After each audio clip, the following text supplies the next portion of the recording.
रुचि बहुत बड़े खानदान की बेटी है। माँ बाप के देहांत के बाद भाई भाभी ने कभी भी किसी चीज की कमी नहीं होने दी।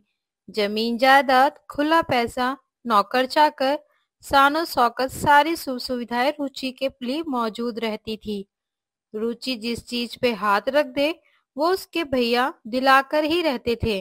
भैया, मैं कॉलेज जा रही हूँ। रुचि आज छुट्टी ले लेती। तुम्हें देखने मल्होत्रा परिवार आने वाले हैं।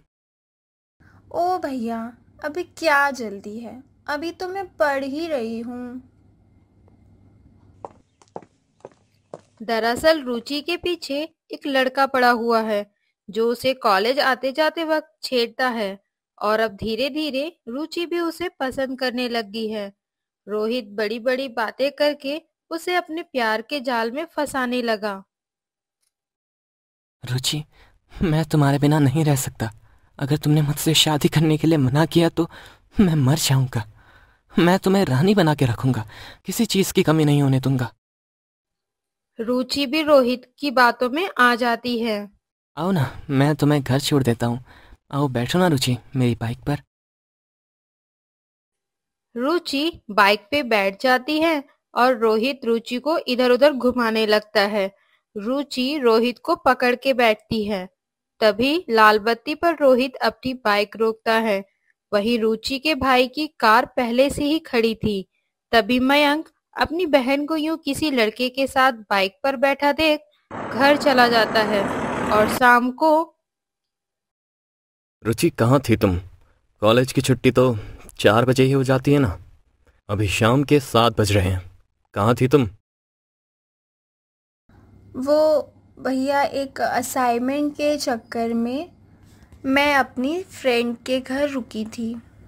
रुचि, वो लड़का कौन था जिसके साथ तुम बाइक पर घूम रही थी? भैया, वो भाभी, मैं उस लड़के को पसंद करती हूँ। रुचि, तुम्हें हमें ये पहले बताना चाहिए था ना। मैं कल ही उस लड़के के घर जाता हूँ और उसके मम्मी पापा से तुम दोनों के बारे में बात करता हूँ। अगले दिन मयंक जब उस लड़के के घर जाता है तभी वह रास्ते में देखता है। अरे दे दूंगा ना यार तेरे पैसे। भाग थोड़ी रहा हूँ मैं, तेरा खा थोड़ी लूंगा ना। और थोड़े दिन में ही तेरे पैसे वापस कर दूंगा। एक मोटी आसामी हाथ लगी है मेरे। बस कुछ दिनों में माला माल हो जाऊंगा मैं। ऐसा क्या डाका डाल दिया यार तूने? अरे एक बड़े घर की लड़की फंसाई है मैंने। सुना है उसका भाई उसे वो हर चीज़ दिला देता है जिसे वो मांग ले। बस कुछ दिन और यार, मेरी बात बन जाने दे। अरे ये तो वही लड़का है रोहित। ये किससे लड़ रहा है? ये क्या मेरी बहन रुचि ऐसे लफंगे लड़के के चक्कर में फंसी है? मुझे रुचि को इसके बारे में बताना होगा। मयंक घर आकर रुचि को रोहित के बारे में बताता है और उसे समझाता है। रुचि, वो लड़का तुम्हारे लायक बिल्कुल भी नहीं है। वो तुमसे प्यार का नाटक कर रहा है और लालच में आकर तुम्हें फंसा रहा है। नहीं भैया, वो ऐसा लड़का नहीं है। भाई के लाख समझाने पर भी रुचि अपने भाई की बात नहीं मानती। वो रोहित के बातों के झांसे में आ गई थी और एक रात वह चुपचाप अपने घर से गहने और कपड़े और पैसे लेकर चली जाती है और रोहित के साथ कोर्ट मैरिज कर लेती है।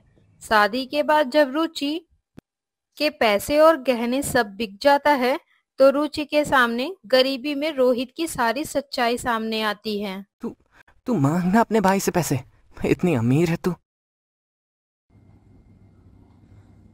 मैं तो सब छोड़ के तुम्हारे साथ आई थी और मैं इतने जेवर पैसे लाई थी। तुम कमाते क्यों नहीं हो? मेरा ये बच्चा भूखा है। जाओ ना कहीं काम धंधा करके मेरे बच्चे के लिए दूध लेकर आओ। भाड़ में जाओ तुम और भाड़ में जाए तुम्हारा ये बच्चा। मैं परेशान हो गया हूँ यार तुम दोनों से। हे भगवान, मेरी मत मारी गई थी। मैं इस छोटे से बच्चे की भूख कैसे मिटाऊं? मेरी गलती की सज़ा मेरे बच्चे को भुगतना पड़ रहा है। मुझे माफ़ कर देना मेरे बच्चे। इतना कहकर रोहित वहां से निकल जाता है और घर वापस नहीं आता।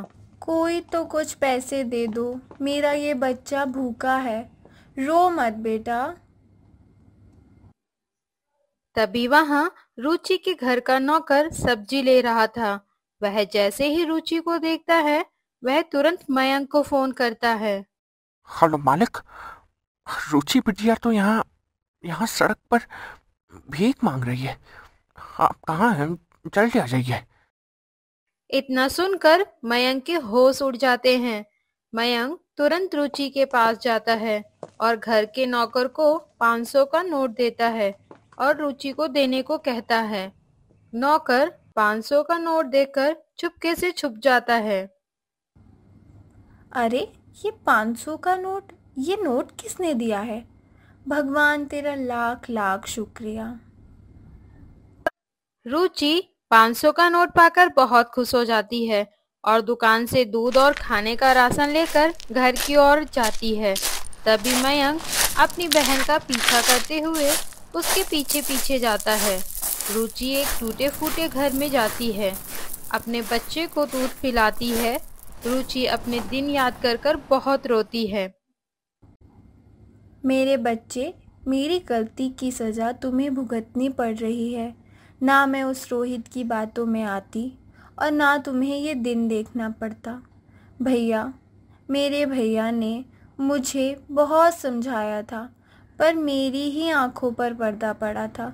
मैं ही उस रोहित के चुंगल में फंस गई। मेरा भाई जो मुझे इतना प्यार करता था, मैंने एक धोखेबाज इंसान के चक्कर में अपने भाई को भी खो दिया। भैया, मुझे माफ़ कर देना। कल रक्षाबंधन है और मैं मनहूस अपने भाई को राखी भी नहीं बांध सकती। रुचि हर साल अपने भाई के लिए राखी रख लेती थी। उन राखियों को देखकर रुचि रोने लगती है।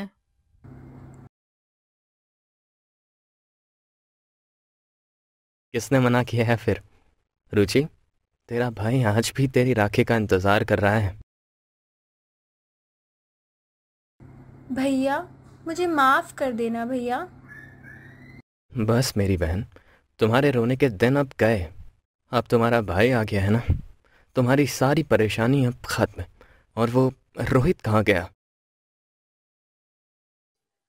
रुचि सारी बात मयंक को बताती है और मयंक रुचि को घर ले जाता है। हेलो भाभी, रुचि आप क्या हैं? हाँ, पर तुम्हारी हिम्मत कैसे हुई यहाँ फोन करने की? मैं तुम्हें छोड़ूंगी नहीं। तुम्हारी हिम्मत कैसे हुई मेरी नंद के साथ ये सब करने की? मैं आता हूँ भाभी। भाभी मुझे माफ कर देना। रोहित घर आ जाता है। भैया भाभी मुझे माफ कर देना, मैं परेशान था, मुझसे गलती हो गई। मैं अपनी बीवी रुचि को यहाँ से लेने आया हूँ, मुझे माफ कर दो। भैया, इसे कहो ये यहाँ से चला जाए। जो बुरे वक्त में अपने बीवी बच्चों को छोड़ दे, वो कभी पति कहलाने के लायक नहीं होता और ना ही वो कभी अच्छा बाप कहलाएगा। मुझे एक मौका दे दो रुचि, मैं कभी भी तुम्हें कोई दिक्कत नहीं होने दूंगा। समय के साथ मुझे अपनी गलती का एहसास हो गया है। अब सभी रोहित को माफ कर देते हैं और खुशी खुशी सब साथ में रहते हैं।